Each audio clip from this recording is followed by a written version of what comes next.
new Airbus.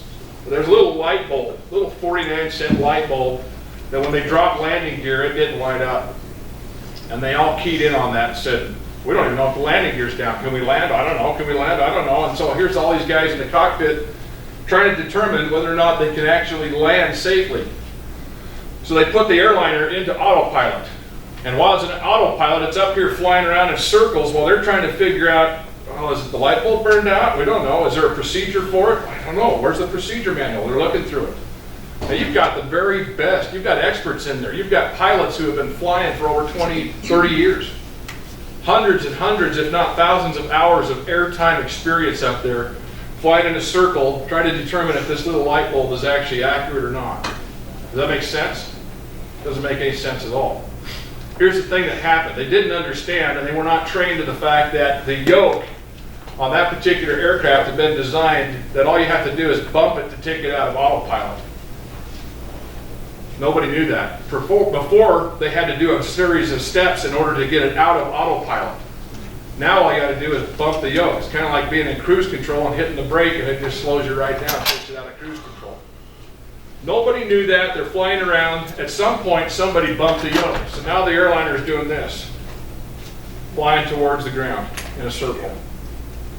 When they finally realized it, somebody looked up at the horizon and saw that they were only a few hundred feet off the ground. There was no recovery, and they crashed the airplane. And the thing that's really challenging is now we know what happened. We go into it with the idea, well, we know what happened, but how do you go and investigate something like that without having hindsight bias? We already know. I mean, we say, what an idiot, what a grouper, why would they do that? But when they broke it down, they started realizing there was over 200-300 events or errors that were made that led to this accident. And there's accidents throughout history and airline accidents all over that you can look at and break it down and understand. Human error, absolutely. Human error was a big, big factor. So we understand humans make mistakes. Now what we're trying to understand is how do we identify those things that trigger these accidents, that trigger mistakes and cause issues down the road. How do we get really good at that? And human performance helps us understand that. So I'm going to jump to right here. Albert Einstein, he was famous for many, many things, but this is a quote from him. The significant problems we face cannot be solved at the same level of thinking we were at when we created them. What does that mean? What's that? You have to think a little differently. You do have to think a little differently. I had a guy look at this and he says, oh yeah, I've heard that before. If you do what you always did, you'll get what you always got. I remember that pretty well. What's the definition of insanity? Doing the same thing over and over and over and getting the same result, but thinking the next time you do it, you're going to get a different one, right? Any of you ever fall victim to that? Doing something repeatedly over and over. And normally when I do it, my wife's sitting right there looking at me. Or my kids, that's always fun. Yeah. So this tells us there's some limitations to humans, but we know that we've got to do things differently, and that's where we're headed with this. We want to look at things differently. How do we improve some of the bad things that have gone on? How do we further ensure that we don't get back to where we were before? So, I'm going to jump forward right here and show you something kind of interesting. This again is some data collected from the Institute of Nuclear Power Ops. In fact, the Nuclear Regulatory Commission put this together, and I've got it out to 2010. Now there's more current data out there if I want to dig for it, but this really depicts a great story. In 1985, we were averaging, in the private sector, we were averaging 2.38 significant events per reactor. Now, significant event means a 3-mile island or a Chernobyl where we have a complete core meltdown. We were averaging 2.38, just about had that happen. Near misses, if you will. Is that a good number? No. Especially when you start really realizing 135 reactors up and running. But I went to Bonneville High School in Idaho Falls, so I'm going to go with 100 because it's easier math for me. So 2.38 at 100 reactors, how many total events per year is that? 238. 238 almost. That makes it really scary. So we know, back then we knew, we've got to do something different. I mean, you think about 1985, that's 8 years after 3 Mile Island, and that's where we were still at then. So we started implementing some human performance ideas and techniques out there, started developing this program as we know it today. And as they started implementing a few things, realizing that humans are going to make mistakes, what do we do? What kind of defenses or barriers do we put in place to protect that system from the human mistakes that are going to be made? Really realizing that. And we actually saw some dropping going on. I mean, 1986, 1.66. We're down over here into 1993. We're at 0.1. And we kind of hovered down in that neighborhood out in 2010, 0.04. So we've gone from 238 down to 4. Is that good? That's great. But is it good enough? No. Absolutely not. It's not good enough. So think of it this way. This is an old bill. I got this from a guy that I work with. His name's Shane Bush. He's really into human performance, goes around the world and teaches it, works at the INL. Fantastic guy. But this was really curious to me. On this bill down here, back when Quest was one and only in the area, did anybody remember Quest days? Okay, I'm not bad-mouthing them on purpose, but I will. Okay, 98% of 18 million installs are met on time. If you did 98% success in everything you did for the city of Rexburg, would that be a great number? It would be great. 98% is great. In fact, if we were personally 98% successful at everything we did, we probably wouldn't be here. Somebody would have won the lottery more than once in here. Somebody would have won that Publishers Clearinghouse sweepstakes that used to go around. There's a lot of factors. At 98%, that's really great. But if it's 98%, that means there's 2% that were not met on time, for prospectively. So what's 2% of 18 million? 360,000. 360,000. Now, not in today's standards, but in 2001, when this came out, 360,000 people, the installs were not met on time. And you could argue a few 100,000 in there, maybe, or 10,000, whatever in there, that they weren't really upset. But in 2001, what was the population of southeastern Idaho? 1 million? Was it 1 million? That right there, 360,000. Now, I'm not going to say it all happened in southeastern Idaho, but to kind of put it in perspective, that's, quite a majority of us up and down the Snake River Valley here, that this wasn't done. And how happy do you think everyone that was in that category was with Quest? Was Quest a great company? Did they care about 98% at that point? Nope. Nope, they're not very happy with them. And then down below you see 95% of total repairs were met on time. So that's 5%. So even though those are great numbers to live by and you think that's fantastic, it isn't that great when you're one of the 2% or the 5% that didn't get satisfaction out of it. So anybody ever see these Lysol commercials? 99.9%. Man, that is phenomenal. It kills 99.9% of viruses and bacteria. What if your kid's the one that licks the toilet seat? I told you I went to bond. Well, bear with me. They could be part of the 0.1. Is that 0.1 acceptable?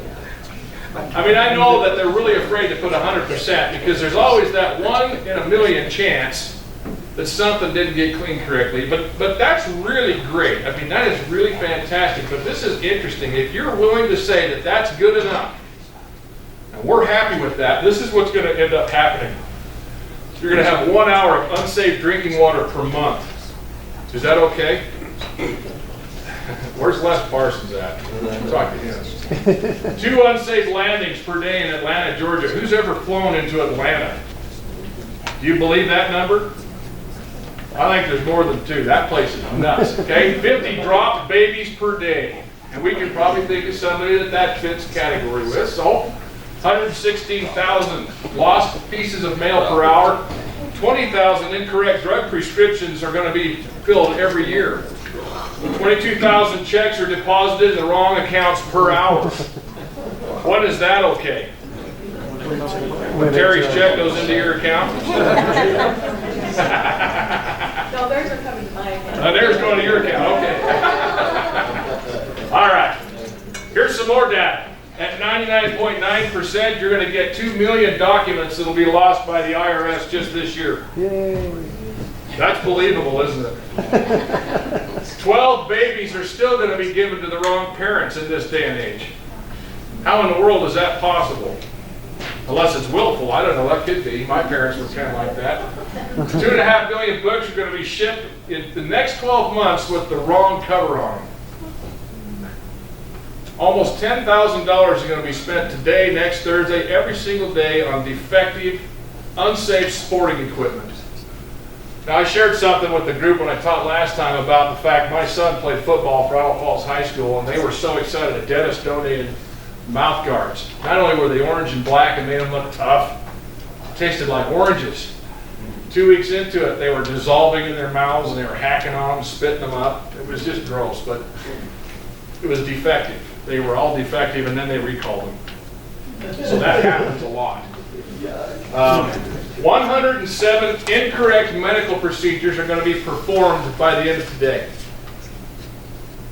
Have you ever looked at some of the examples of this, some of the movies, the horror stories where somebody goes in because they've got a leg that needs to be amputated and they make a mistake and take the other one off?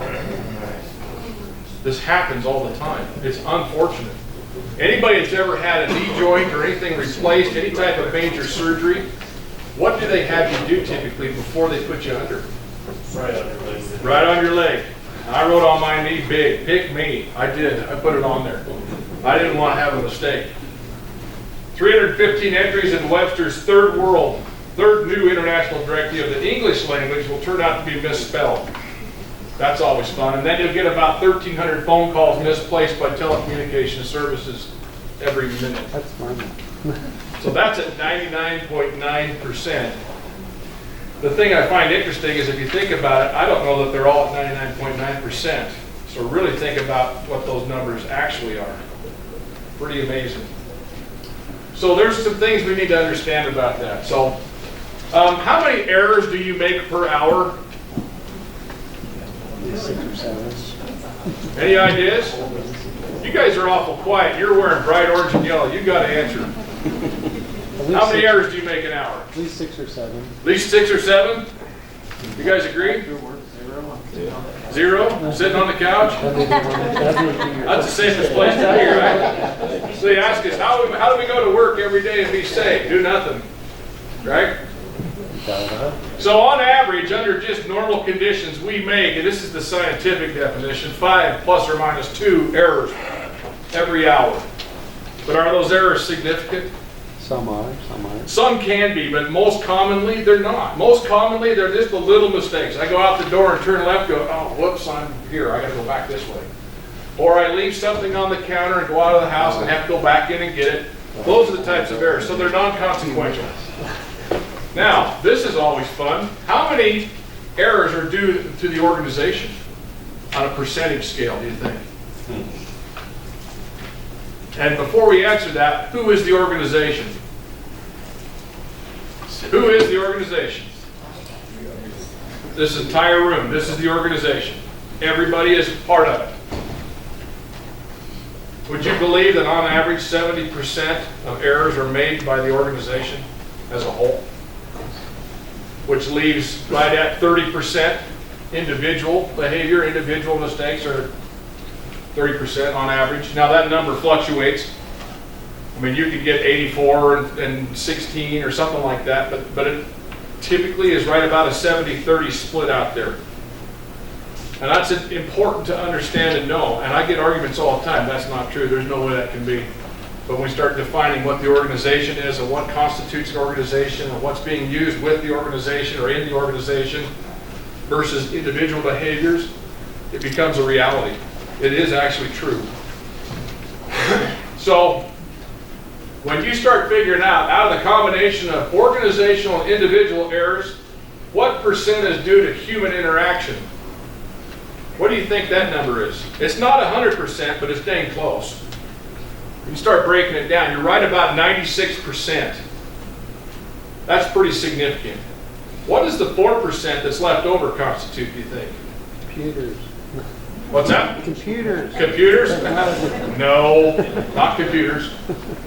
It's actually things like weather, tsunamis. Anybody watch what happened to Fukushima when that big tsunami came in and there was a city, wham, it hit the surface and went out, and now there's no city?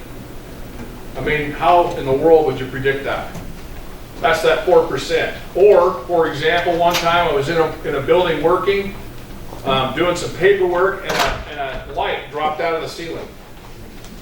Now, we could speculate what could have been the cause of it, but it's one of those 4% things. Environmental, something shifted, seismic, whatever, we don't know, it just dropped.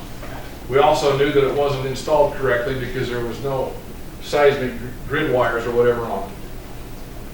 So it's really good to understand this, because as we move forward here, I want you to think about how your behavior, how your ability to prevent errors or to prevent things that trigger errors has a significant impact on the overall safety and compliance of the organization. Famous little quote here: machines are fast, accurate, and dumb. Humans are slow, sloppy, and brilliant. Would you believe that to be true? Who was it that said computers? Okay? Who makes the computers? They're humans. Yeah. Typically, mistakes on computers can be a software glitch, but it was really initiated by somebody making a mistake on the software program or something of that nature. Not always. I mean,